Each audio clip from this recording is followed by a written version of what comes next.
Bismillahirrahmanirrahim. Assalamualaikum warahmatullahi wabarakatuh. Selamat pagi, salam sejahtera bagi kita semuanya.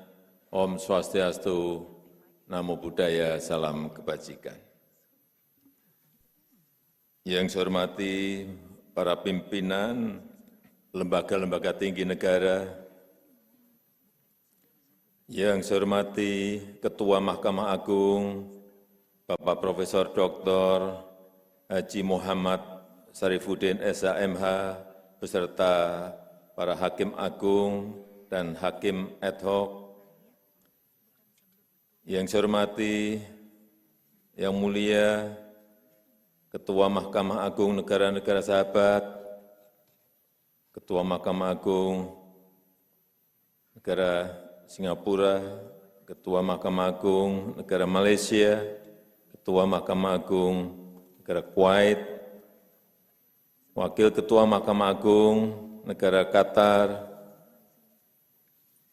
dan seluruh delegasi dari negara Arab Saudi, Sudan, Australia, China, dan Rusia.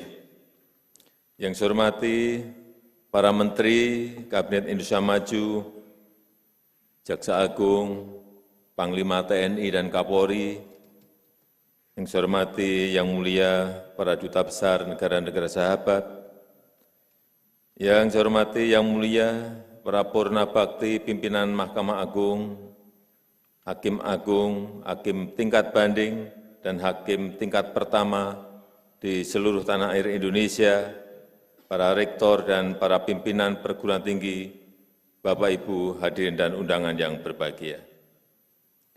Pertama-tama, saya menyampaikan terima kasih kepada Mahkamah Agung yang terus bekerja keras, membenahi diri, terus melakukan reformasi, menjadi bagian penting bagi penguatan rule of law dan good governance.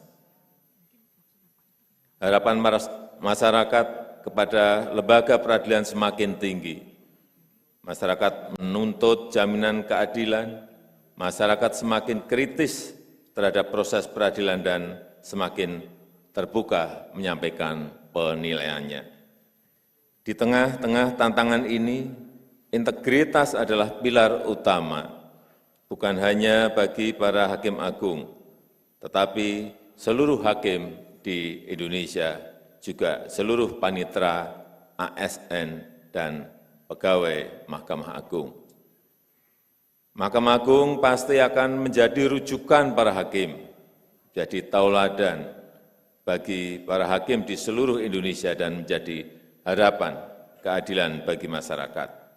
Oleh karena itu, saya menyambut baik reformasi internal yang dilakukan oleh MA untuk menegakkan prinsip rule of law dan good governance, meningkatkan kinerja pengadilan secara berkelanjutan. Kualitas SDM hakim adalah kunci, integritasnya, profesionalismenya, kepekaannya terhadap rasa keadilan masyarakat, kepekaannya terhadap perkembangan zaman termasuk perkembangan ilmu pengetahuan dan teknologi. Oleh karena itu, inovasi harus menjadi bagian dari reformasi, bukan hanya dengan mengadopsi teknologi baru, tetapi juga perspektif dan sensitivitas dalam menyelesaikan perkara hukum. Misalnya, penerapan sistem restoratif justice sebagai terobosan penyelesaian perkara.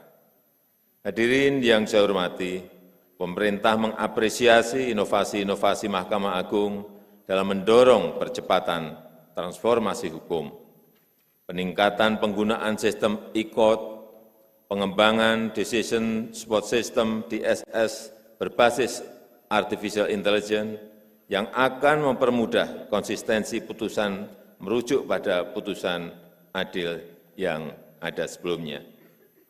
Rakyat Indonesia juga mengapresiasi terhadap komitmen keterbukaan kepada publik.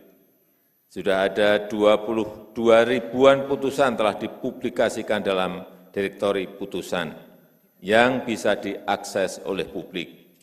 Saya memperoleh laporan di tahun 2023 Mahkamah Agung berhasil memutus hingga 99,47% perkara.